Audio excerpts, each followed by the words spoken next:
Hi everyone. Do you think that in order to get healthy, that means you need to go on another diet or spend countless hours in the gym? If you do think that, you are not alone. And especially if you are an empty nester mom like myself, I know that you grew up with the philosophy of eat less and move more, right? We've all heard that. What they don't tell you, the dirty little secret is it doesn't last in the long run, which you probably already have also figured that out by now. Why not? Why doesn't just eat less, move more work in the long run? Because no diet plan you may pick ever helps you in addressing Ben and Jerry when they're calling out to you at night saying, hey, come get us and let's sit on the couch and watch Netflix together, right? No diet plan helps you with Ben and Jerry. No diet or exercise plan helps you to actually get off the couch and go to the gym or get on the Peloton, right? None of those things work. So that's what I'm going to be talking about today, what to do instead of traditional restrictive diet and punishing exercise. For those of you who don't know me, my name is Christine Garrison and I'm a health coach, and I help empty nester moms get their health back on track so that they can feel younger as they get older. So to illustrate this point, I'm going to use an example of Betty. Betty's going to be my client, and I'll use Betty to kind of show you how this goes. So Betty is an empty nester mom and is super excited and looking forward to having some time to herself now that her kids are out of the house, have flown the nest, and she's looking forward to doing some travel and adventure and maybe starting a new hobby, etc. However, Betty has had some health concerns, and these are probably health concerns that have been building over the last several decades. But, whenever Betty's tried to address them in the past, she's always busy taking care of her family and doing her career, etc., and it just never gets taken care of. So now Betty has the time. She's ready to get her health back on track. So what does she do? She says, okay, it's time to go on another diet. It's time to start putting hours and hours into working out, as most people her age and our age do, right? Why is this a problem? Well, this is not Betty's first rodeo, I'm sure, when it comes to trying to change her health. Very likely Betty has maybe tried SlimFast in the past, maybe been on Jenny Craig a time or two, Weight Watchers, probably tried low fat. Oh my gosh, Betty probably ate SnackWells. Do you remember SnackWells? And how disgusting they were? That could be a whole other episode right there, is talking about SnackWells. Why we could eat the entire box of SnackWells and never feel full. There's a reason for that, but I won't get into that today. But Betty's tried all those things in the past. For exercise, Betty's probably worked out with Jane Fonda, like I certainly did back in the day. She might have done step videos with Kathy Smith or Denise Austin.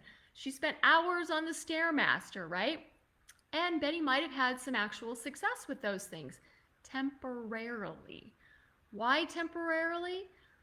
Because the restrictive diets and the punishing exercise of doing probably more than one class a day or doing multiple hours on the Stairmaster is not sustainable. You cannot live the rest of your life eating that way and working out that way nonstop, okay? So Betty was being what I call a merry-go-rounder. And a merry-go-rounder is someone who thinks, okay, time to get healthy. I better jump on to another next diet and the next exercise trend.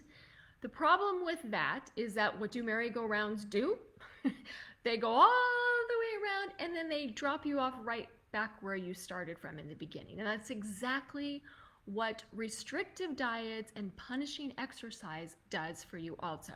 If you have any success along the way, it all goes away and you end up right back where you started. Why? Why does this happen over and over?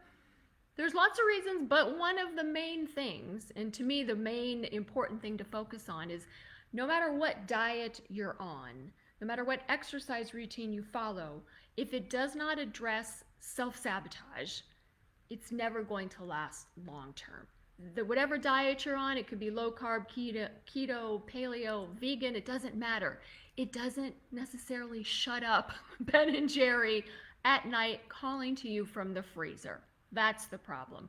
You could have a Peloton treadmill, you could have a Peloton bike at your house, and it could just be a very expensive clothes rack, right? Having those things doesn't address the issue of not wanting to get off the couch.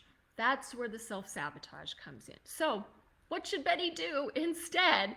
Betty really wants to get her health back on track. She has exciting travels for RVing across the country, traveling to Europe, doing girls' weekend spa trips, starting a new hobby, restarting an old hobby. Most importantly, Betty just wants the energy and the self-confidence so that her empty nest years can be some of her best years. The best years can be in front of her and not behind her. What should she do?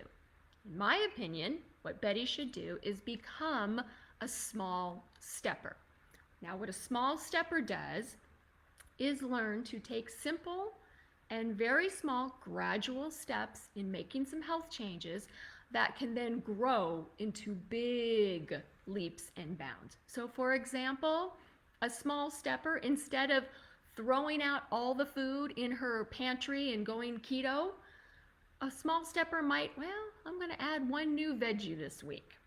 Instead of joining multiple gyms or buying multiple pieces of exercise equipment, a small stepper might just start with a 10-minute walk around her block. Now you might be thinking, that's not going to get Betty anywhere anytime soon. Well, if she stayed right there, yes. But the beauty of it is those little tiny small steps can very easily build on each other. And when they build on each other, it has this miraculous ability to feel effortless and sustainable because she's just doing gradual things along the way. Now, most importantly, as a small stepper, Betty is going to learn how to overcome and stop self-sabotage. So when Ben and Jerry start calling out to Betty at night, Betty can be like, no thanks, Ben and Jerry. I'm not interested in hanging out tonight. I'll check back with you later this week. Maybe we'll hang out later, right? Betty can also take the clothes off of the treadmill and the bike and actually use the treadmill and the bike because she's overcome that self-sabotage of the couch. Going, oh, that couch looks really comfortable. She's able to overcome that and actually use the pieces of equipment that she has and want to use the pieces of equipment that she already has. That's what being a small stepper can do. So if Betty can do it, so can you.